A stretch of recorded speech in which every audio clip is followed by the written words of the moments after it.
Hello बच्चों, let's read the question. और question के अंदर पैराग्राफ दिया हुआ है जिसमें दिया हुआ है magnetic momentum, ionic conductance and colligative properties are useful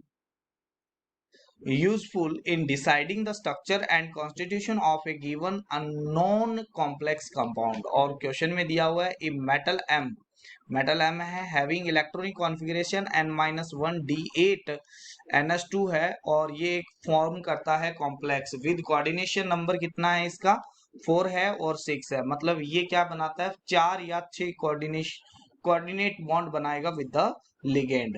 if it form diamagnetic complex, ये इंपॉर्टेंट इंफॉर्मेशन है कि जो कॉम्प्लेक्स फॉर्म होगा वो क्या होगा आपके पास में डायमैग्नेटिक मैग्नेटिक होना चाहिए, यानी उसमें अनपेयर्ड इलेक्ट्रॉन कितने होने चाहिए 0 होने चाहिए। Then permissible oxidation state of metal cation and geometry, आपको उसकी क्या बतानी है, एक तो ऑक्सीडेशन स्टेट बतानी है और साथ में क्या बताना है ज्योमेट्री के बारे में डिस्कशन करना है। तो चलो अपने इस क्वेश्चन को बात करते हैं। तो सबसे पहले ऑप्शन में दिए हुआ है ऑक्सीडेशन स्टेट +2। ठीक है, तो मैं क्या करता हूं, इसमें जो मेटल है इसका इलेक्ट्रॉनिक कॉन्फ़िगरेशन जो दिया गया आउटर मोस्ट N-1 इंटू में क्या आएगा D8, यहाँ पर है NS2 है। तो अगर ये मेटल है वो +2 ऑक्सीडेशन स्टेट में है, तो +2 ऑक्सीडेशन स्टेट में है तो ये आउटर मोस्ट वाले 2 इलेक्ट्रॉन है वो क्या हो जाएंगे डोनेट हो जाएंगे। तो ये बनेगा D8NS, क्या बनेगा 0 बनेगा। तो अगर ये इनर डी ऑर्बिटल है और यहाँ पर आपके पास में मैं 8 इलेक्ट्रॉन फिल करता हूँ। ठीक है, तो 8 इलेक्ट्रॉन फिल करता हूँ तो 5 ये ऑर्बिटल है, 8 इलेक्ट्रॉन इस तरीके से मैं क्या करता हूँ फिल करता हूँ। तो 1 2 3 4 और ये 5 6 7 और ये हो गए 8। ठीक है, और यहाँ पर हो जाएंगे आउटर इलेक्ट्रॉन, ये हो जाएंगे आउटर ऑर्बिटल जो आपके पास में NS हो गया और ये हो गया NP और ये हो गया N-1 और ये हो गया D। ठीक है, और कंडीशन दी हुई है आपके पास में, क्या कंडीशन है डायमैग्नेटिक होना चाहिए। मतलब ये क्या करेगा यहाँ से यहाँ पर पेयरिंग करेगा तो आपके पास में कुछ इस तरीके से बन जाएगा। ठीक है, आपके पास में यहाँ पर ये इलेक्ट्रॉन कुछ इस तरीके से हो जाएंगे।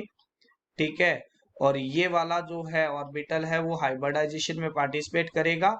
और अगर कोऑर्डिनेशन नंबर कितना है इसका 4 है, अगर कोऑर्डिनेशन नंबर क्या है 4 है, तो आपके पास में ये वाले आपके क्या बनाएंगे 4 ऑर्बिटल हाइब्रिडाइजेशन में पार्टिसिपेट करेंगे और हाइब्रिडाइजेशन होगा DsP2। और इसकी जो स्ट्रक्चर होती है वो क्या होती है स्क्वायर प्लेनर होती है। क्या होती है स्क्वायर प्लेनर होती है। ठीक है, तो ये आपके पास में आंसर आ जाएगा। तो इसमें अगर +2 ऑक्सीडेशन स्टेट करेगा तो इसकी स्ट्रक्चर है वो क्या होगी स्क्वायर प्लेनर होगी। तो सी इज द करेक्ट आंसर है। अब आपके पास में दूसरी कंडीशन देख लेते हैं जिसके अंदर ये क्या कर रहा है +4 ऑक्सीडेशन स्टेट शो कर रहा है। तो अगर +4 ऑक्सीडेशन स्टेट करेगा तो यहाँ पर अगर M+4 में जाएगा तो ये आ जाएगा N-1D6 में आ जाएगा और NS क्या आ जाएगा 0 आ जाएगा। ठीक है, अब अगर आपके पास में हायर ऑक्सीडेशन स्टेट में ये कोऑर्डिनेशन नंबर भी क्या करेगा हाई शो करेगा। तो यहाँ पर अगर मैं D6 को फिल करता हूँ तो ये आपके पास में हो गया D6, ये हो गया NS और ये हो गया आपके पास में NP ऑर्बिटल्स। ये हो गया NS, ये हो गया NP और ये N-1 हो गया D। इसमें 6 इलेक्ट्रॉन फिल किए 1 2 3 4 और ये हो गया 5 और ये हो गया 6। अब आपको पता है दी हुई कंडीशन के अकॉर्डिंग ये डायमैग्नेटिक होना चाहिए। तो डायमैग्नेटिक होने के लिए इनकी पेयरिंग होनी जरूरी है। तो ये यहाँ से क्या करेगा, ये वाला यहाँ से पेयरिंग करेगा और ये वाला यहाँ से पेयरिंग करेगा और आपके पास में कुछ इस तरीके से बना लेगा, D6 को इस तरीके से फिल कर लेगा। ठीक है, तो यहाँ पर ये आपके पास में 3 ऑर्बिटल तो हो गए फिल। अब ये वाले आपके पास में क्या करेंगे हाइब्रिडाइजेशन में पार्टिसिपेट करेंगे। कोऑर्डिनेशन नंबर क्या होगा इसका 6 होगा। तो ये आपके पास में 2 इनर डी ऑर्बिटल और ये आपके पास में पार्टिसिपेट करेंगे। तो यहाँ पर हाइब्रिडाइजेशन होगा D2sp क्या हो जाएगा 3। और इसकी जो स्ट्रक्चर होती है जो ज्योमेट्री होती है वो क्या होती है आपके पास में वो होती है ऑक्टाहेड्रल। ऑक्टाहेड्रल। ठीक है।